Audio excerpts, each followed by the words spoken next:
Disse tider kan man se luftballoner omkring Ringsted.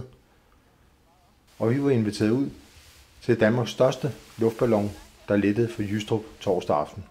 19 mand og 2 besætningsmedlemmer var i kurven, da den lettede for Jystrup.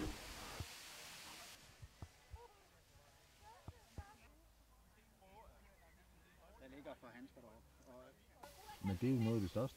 Det er det største i Danmark, ja, helt sikkert. Man kan godt få nogle større i udlandet, men det er det største i Danmark, og det er den første sæson, vi flyver med så stor en ballon i Danmark. Når nu den er pakket ud, som den er her, hvor lang tid tager det så for at fylde nogle luft i? Jeg vil tro, at når vi har fået bredt ballon ud, som det vil ske lige om et øjeblik, nu står alle passagererne hjælper med at få bredt den godt ud, så er der cirka 25 minutter til take-off.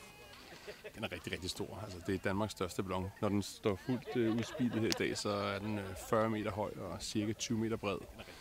Volumen er ret vild. Det er 12.000 kubikmeter. Det svarer sådan lidt rundt regnet til 180 store 40-fods Mærsk-containere. Så den har en betragtelig volumen. Hvor mange ture laver du af sådan nogle slags her? Cirka 50 om året. Og det er med så mange mennesker? Ja, vi er 21 ombord i dag.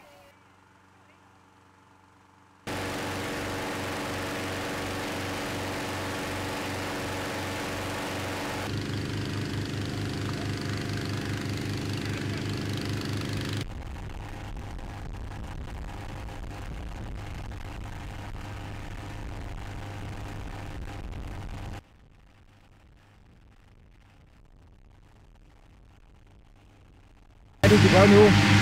Jeg trækker ballonstoffet ud, så ballonen har bedre mulighed for at løfte sig. Den skal løfte sig op og blive sådan helt stor og udspillet, inden jeg kan begynde at fylde den med varm luft.